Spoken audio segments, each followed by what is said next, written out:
Hello my lovelies, welcome to my channel. Thanks for joining me again.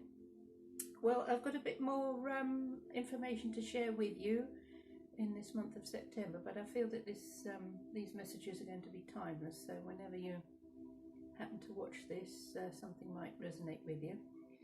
I'm picking up from the previous video I did with regard to the water horse energy or dragon energies, and I've done a little bit of research looking at the Chinese astrology,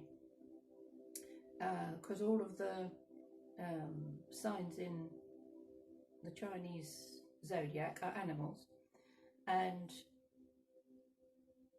an animal will come around every 12 years or so. So if there is a water horse, we have the horse energy, but the water horse doesn't show up for another 60 years.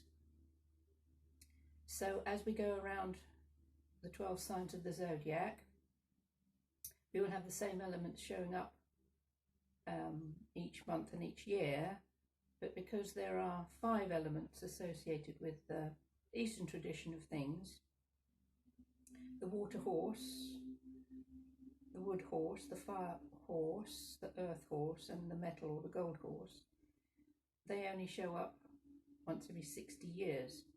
So I tracked it back and I looked at the last time we had water horse energy, and that was in from February the 12th 2002 to February the 18th 2003, and prior to that, 60 years prior to that, was February the 15th 1942 to February the 4th 1943.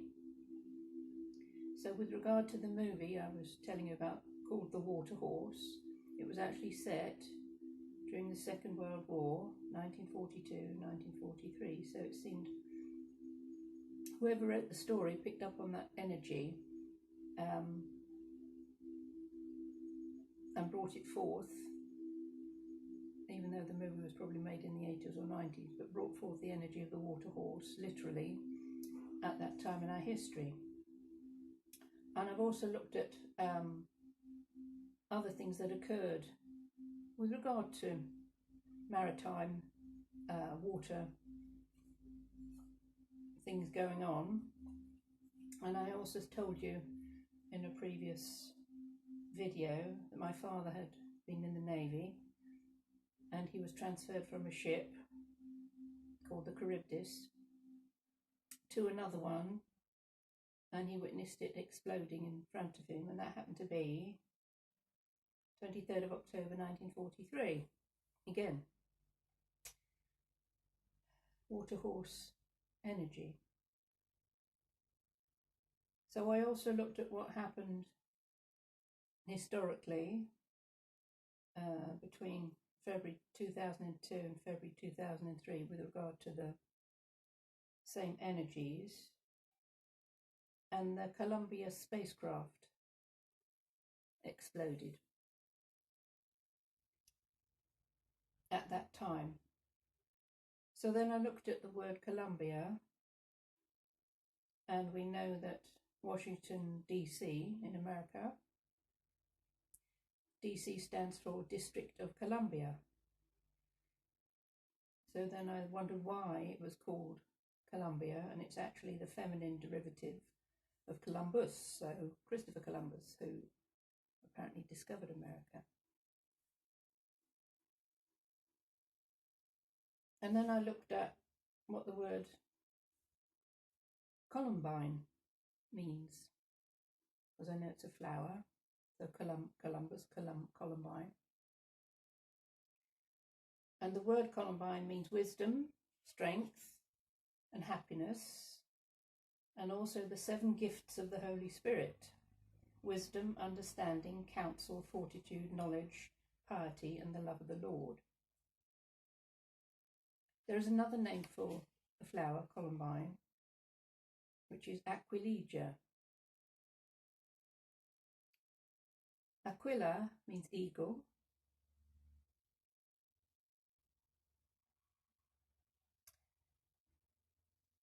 and Legia, so Aquila is eagle, Legia is actually the hanging part of the earlobe.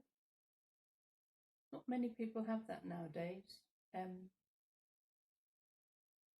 Round about when the Second World War, when the Americans joined in with the European War, they had to feed their troops.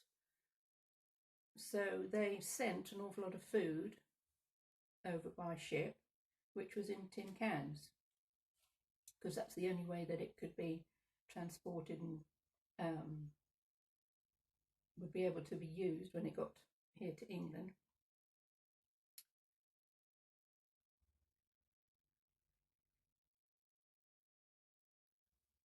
And many people had never eaten food out of a can in Europe, very few. So as all of this food arrived on the British shores, we found ourselves eating more and more stuff that was in the tin can. But in that process of canning food, a lot of the nutrients are lost. And if you look at photographs of people around about that time, you will see they have enormous earlobes, really large ears with enormous long hanging earlobes. If you look at a depiction of Buddha, he's got enormous, great big long hanging earlobes. And then as we progressed from the end of the Second World War, 50s, 60s, 70s to now, you will see very few young people with a lyja, a long earlobe. Because in the Eastern tradition, the way of looking at things, your ears represent a little miniature you, so it's like a fetus or a body. And having long earlobes is a sign of longevity, a good, strong constitution, of being able to withstand all sorts of pressures and hard things happening in our lives. And so because we now eat more things than ever before that are in tins, that has changed our DNA in many ways, the structures of our body, and it's literally shown up in our faces, but mainly in the ears. So going back to the word Aquilegia, Aquila, eagle. So what's the emblem for the United States? It's an eagle. And it was looking at the actual flower, the columbine or Aquilegia. On the back of it there are 5 spurs, which was seen as the claws of the eagle.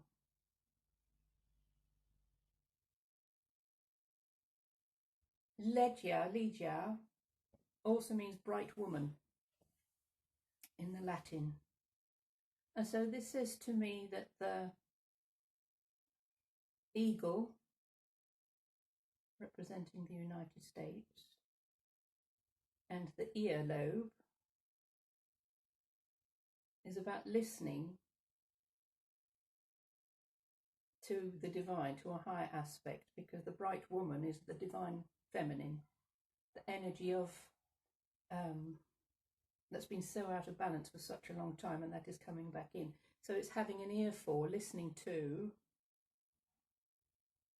the wisdom coming from the cosmos, the galaxy, whatever you want to call it, infinite mind. Paying attention to, listening out for the messages that are coming through. How we need to pay attention. And also I feel that all of these things tying together is like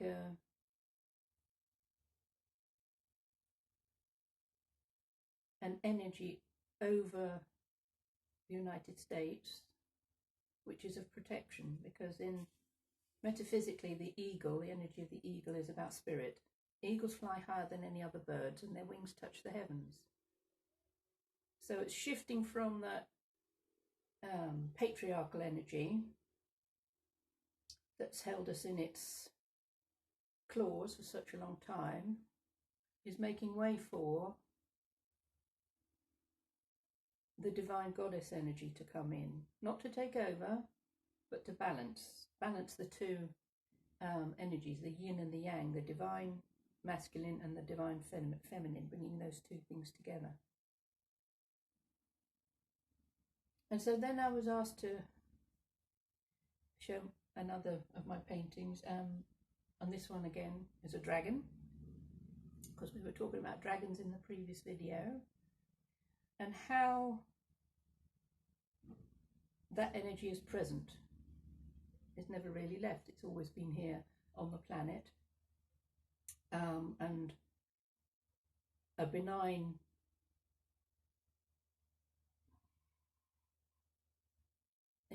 beings they were in myth and legend. But there are other energies that came onto the planet all those thousands of years ago, made them withdraw into another dimension behind the veil, as it is called. And these things are now coming more to the fore.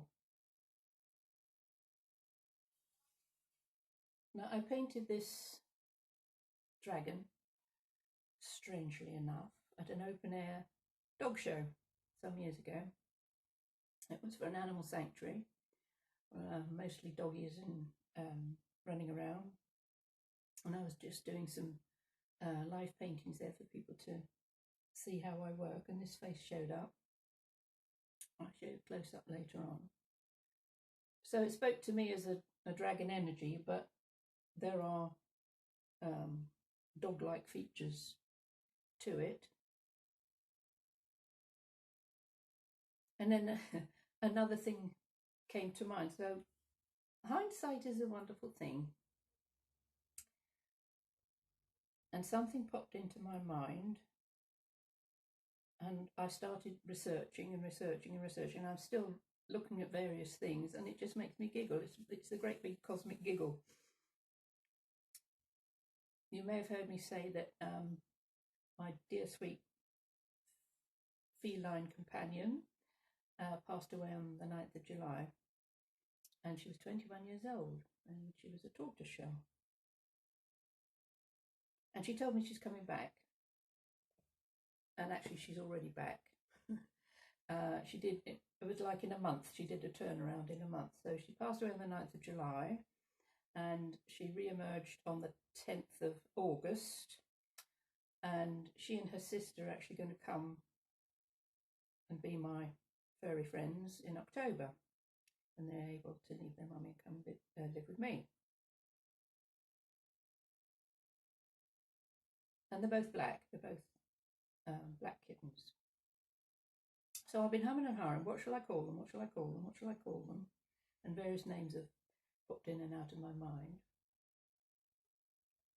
And the other evening, as I went to bed, I did a meditation where I went into the regeneration chamber in Atlantis, which is amazing. It's just, wonderful place to go to. And I've been there many, many times and had this wonderful energetic shift and change done on me. And this time it went even further, which was a bit of a confirmation of, I'm ready for another level. I'm ready to absorb more energy, let go of more energy, move up a notch. So while I was lying there and the process was happening, I felt an energy shift me straight up through the top of my head to connect with higher chakras, higher energies, higher vibration. And I saw it was just like a runway as a plane is coming into land, or a plane is taking off. It's boom, boom, boom, boom, boom, boom, boom, all of these lights switching on, so the various different colours of the chakra energies. And what I heard was, where I was headed was a constellation called Lyra, Lyra. So then I looked into that, and the story goes that Mercury, the god Mercury, found along the shores of the Nile a body of a tortoise. And so after having eaten the flesh, he used the sinews that were left over to make strings for a lyre, Lyre, so a stringed instrument. And when he played it, it was the most exquisite, beautiful celestial music. And he gave this lyre to Orpheus. And Orpheus played the lyre in, again, a most exquisite way. And it had a magical quality about it. And Orpheus was part of the team called the Argonauts, who with Jason went on the Argo, the ship, to go and find the Golden Fleece. Now sadly Orpheus died, and so the gods then placed his lyre in the heavens, so it became part of that constellation, Lyra. So then investigating the constellation of Lyra, this is where the leonine beings come from, the cat people, those with that feline energy.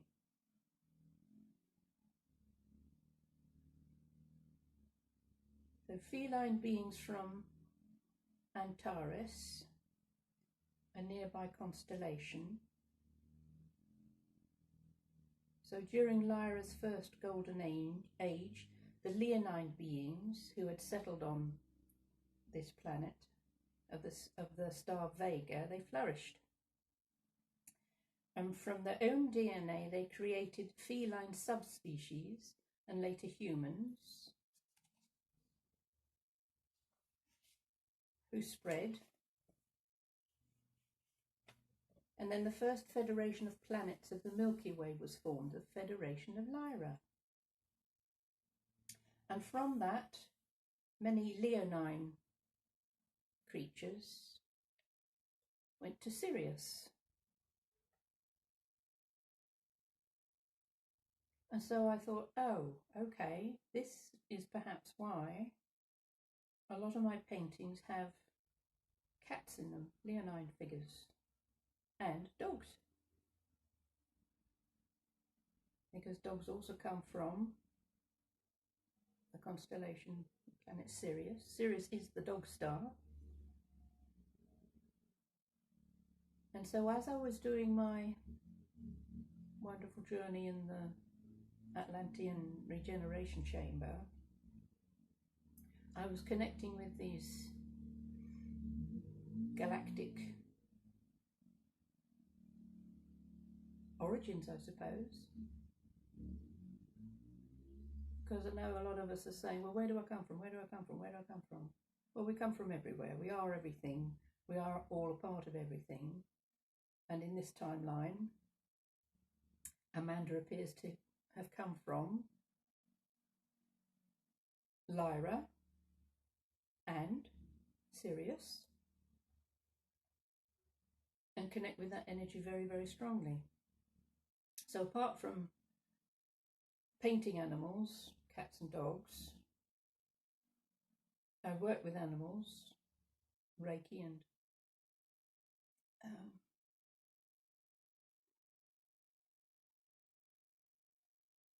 animal communication. So I've learned how to speak to them, whether they're in the physical body or they've passed on. I just have that connection. And whenever I come across a dog or a cat, I have to stop and talk to it and give it a cuddle. And it reminds me of home, that feeling of sometimes not too good with humans, but give me a dog, give me a cat, wonderful. And then I have apart from the two small black fairy people arriving in October, I thought, isn't that interesting that my little cat has done a fast shift turnaround and is coming back? Yes, in a little black, or two, both of them in a little black fairy bodies, but they're coming from that star system that the previous one came from, and that probably I came from. So it's going to be very interesting having young feline energy in the house, because the other one was so old. All she did was sleep and eat and pee and poo and wasn't very active. So in another previous video, I told you about there was a huge storm overhead a week or so back, and a great crack of thunder and lightning, which shot straight into the sitting room. And I said, well, I know it's activated something in me. I don't know what it is. Well, I think I do now, because having had that little trip to the regeneration chamber and linking up with all of these different energies and having those amazing aha moments. So with regard to hindsight, my little tortoiseshell cat was with me for 21 years. Well, 20 and a half years actually, because I got her when she was about 6 months old. Now, her previous mum had called her Kamiko. And Kamiko means, in Japanese, tortoise. And so that, oh my goodness, aha moment. For all of those 20 odd years that I had her, we had that connection with that planetary energy of Lyra.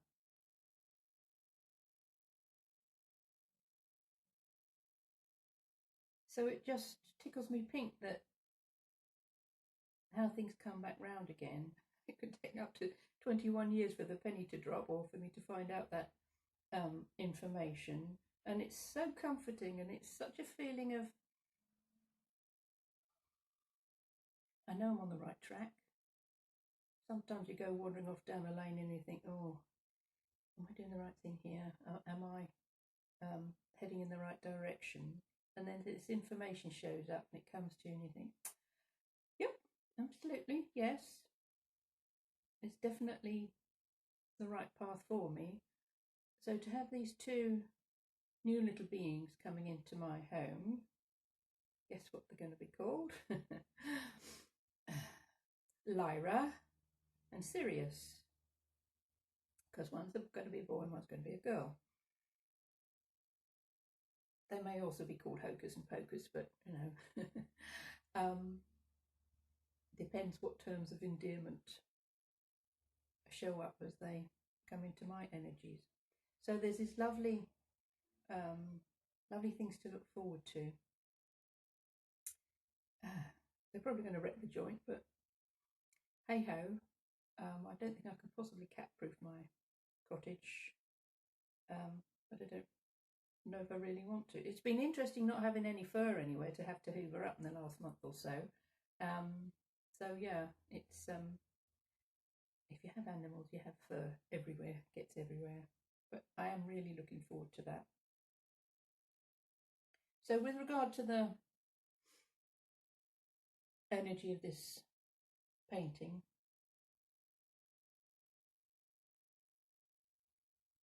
I get the sense of what we said about the 60-year periods of the water dragon.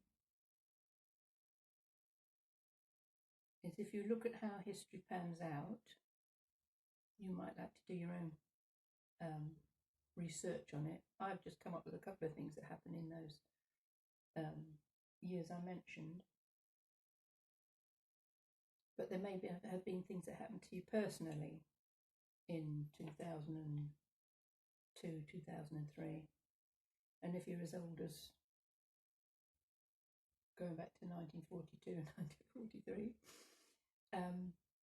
and or you've got family members who've told you about certain things who might not be on the planet anymore, you can see how things repeat, how cycles repeat. They come back round again, and they show us new lessons, new ways of learning things. But I feel that the lessons coming are not exactly the same as they were previously, because we've moved on, we've expanded our consciousness, we're learning how to deal with things in different ways.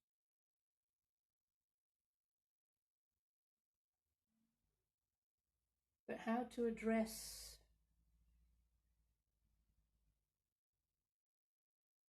moving away from things, not hanging on to old ways of doing things, because that's what everybody has done, that's what family have done, that's what is the ancestral pattern. But to see how things can be improved, to see how we can move beyond the patterning and the program we've received in our lives so far. So, for example, if your granny had a fear of spiders, she passed it on to your mum or your dad, and they passed it on to you. Do you still want to carry that fear? And or fear of dogs? I know there's a conflict with a couple in my family, husband and wife. He loves and adores dogs. She's terrified of them. And she's projected all of that fear onto her kids. And the guy would love to have dogs. But because there's this vibration of fear, there's no way he can have them in the family.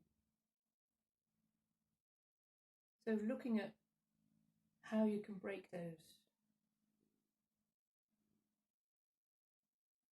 energy patterns, lift your energies higher like the eagle, hand things over to that higher aspect, that part of you that's divine, that is galactic, wherever home is for you on that level of things. Because I know that with what we're talking about, timelines, there are myriad timelines, there are myriad dimensions and universes and all sorts of different outcomes, depending which one you want to walk along, which path you want to tread.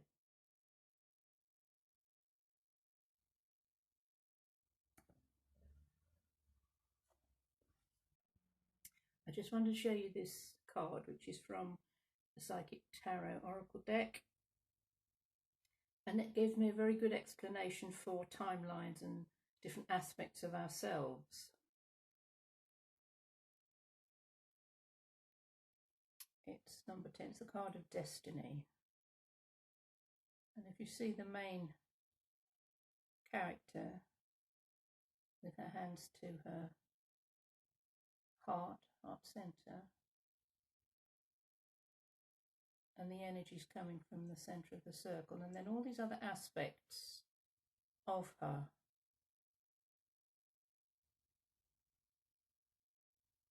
And that just sort of shouted to me, I'm not just that one aspect, I'm all of those aspects. I can choose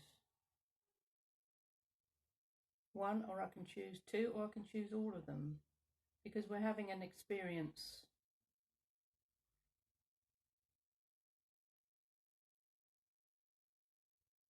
myriad experiences all at the same time. So you can choose to go down the path of fear and anxiety and depression, and we've all been there, and I think some of us have to experience that, to then step onto another path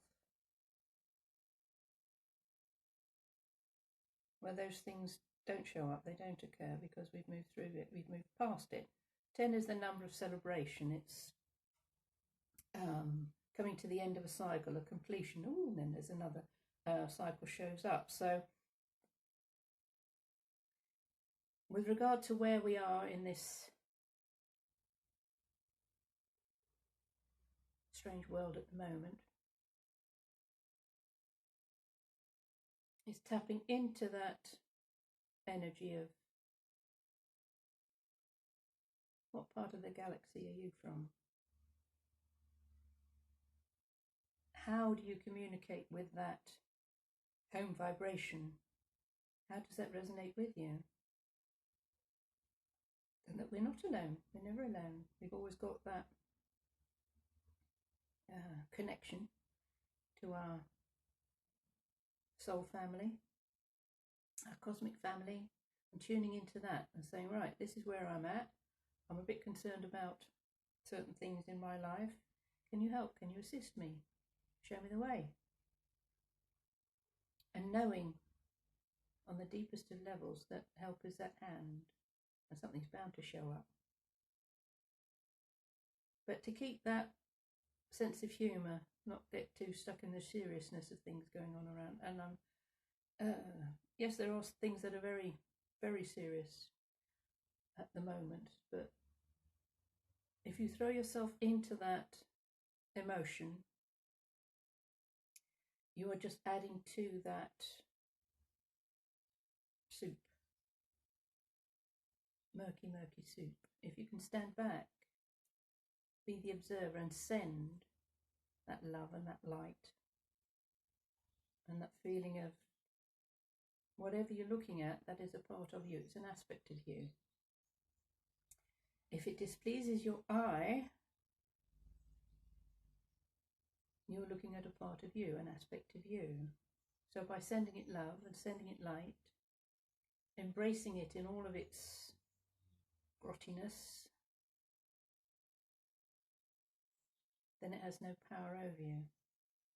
And there's an interesting incident happened to me some years ago. I went on holiday to Tuscany in Italy. Oh, it was just absolutely gorgeous, heavenly medieval village. And I went with a friend who was an artist, and the house belonged to an English lady. And when we got there, there was a bottle of wine on the kitchen table and a folder with some details about the place in it. So we were looking through it as we were drinking our glass of wine, and it said, some people who sleep in the lower bedroom find it a bit uncomfortable. There seems to be an energy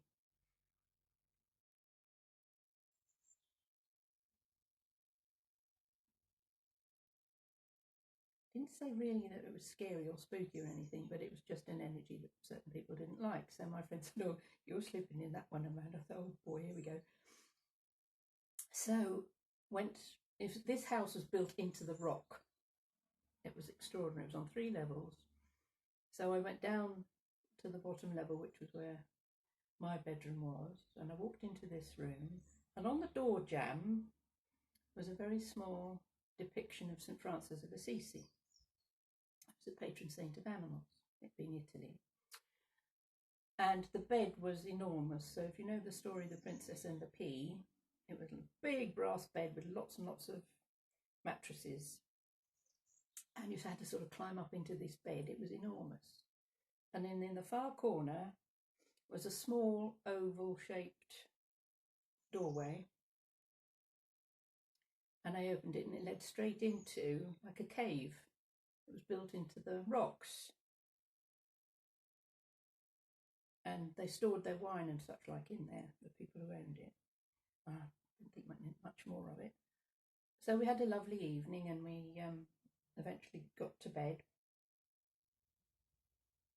And I was just dozing off to sleep, and I suddenly felt a black goo It felt like it was all coming over my whole face, my whole body, like oil, black sticky gooey oil. And I didn't go into panic mode, but I just said to this, and I called in St. Francis. I said, St. Francis, quick, come on in here. And I said to this thing that seemed to be pouring itself all over me, I said, you are so beautiful, you're so beautiful, come with me into the light. And it went boom, jumped off me. And it just sort of dissipated in that little grey smoke, and off it went. And I fell asleep. So I told my friend the next day, she's like, oh, coming in that room. She said, it's so scary, I couldn't possibly cope with that. So we carried on with our holiday, and it was lovely. We had a wonderful time. And a couple of days before we were due to leave and come back home again, I climbed up into this huge bed to go to sleep, and I was turned over this way. And as I rolled over, there stood on the bed next to me was the devil, with his little furry legs and his little cloven hooves and his little horny horns. And I looked at him, I said, oh, come here. And I went to hug him, and he completely disappeared. He just vanished. And again, fell asleep. And I told my friend again the next day, she said, oh my God, how can you possibly sleep in that room? I said, I don't know, I really don't know. But I just laughed at him, and I said, oh, come on, nothing's going to scare me now, is it, after that black gooey goo stuff all over me? And he wasn't sort of a full length devil. He was only sort of, I suppose, half size. So anyway, when we came back to England, we had to give the keys back to the lady who owned the property, and she invited us around for a cup of tea. So I told her about all of our adventures, and she said, oh my dear, it sounds like you've exorcised our ghost. I said, really? And she said, oh yes, she said, because in the little cupboard or door in the rock, in the cave in my bedroom, many years ago, that's where they kept the chickens and the goats for slaughter. That's where they were housed. So they would drag one out every now and then or whatever else they do to them. So I then realised that all of the fear of these animals, prior to them being dispatched, was what the black goo was. And synchronistically or coincidentally, St. Francis of Assisi, his little picture was on the door jamb there, patron saint of animals. So when I called him in, he was exactly the right dude to call to help to release all of this fear and anxiety from all of these animals that have been present there maybe hundreds of years ago. And I think with the little cloven furry devil on the bed, oh God, you're not going to get me, mate. You're not going to scare me. There's no way. You're an archetype of what I've been shown as a child to be fearful of. And I said, there's no way. Oh, come on, let me give you a big hug. And he didn't want to know, because it was love and it was light and it was, not his cup of tea. So, so I've been rambling on again, I know. But just for any of you watching this, to be aware that when we're called to serve, or we choose to serve humanity, all of these strange, well, not all of them, but strange things can show up and appear in our lives. And it's how we deal with them. So rather than being drawn into the fear and the horror or the terror of what is being presented to you, it can actually just be a test for you, but a test of your soul and your light and your ability to see what is actually going on there, rather than running away from it or saying, oh no, I really don't want to look at that. It says, oh, come on, let's do something about this. And because you've recognized it, because you've approached it, because you've embraced it with your love and your light, it can hold no fear for you. it's just, it has to go. It has to disappear. It has to be returned to whence it came. So I hope that's been of some interest to you. I know it's a bit of a mishmash of things, but I just wanted to share all these little insights that have come to me during the week. And yeah, I hope to be able to share the little furry people when they show up, because I'm sure they're going to interrupt my my videos and will want to be a part of it. And yeah, I'm sure they've got some interesting stuff to share. Yeah, so in the meantime, thank you again for watching. If you're interested in any of my artwork, the details are in the box below. Or I'm taking commissions for Christmas. So if you want to get in there quick, you can email me and I'll send you lots of details about that. So thanks again for watching. Lots of love. Bye for now.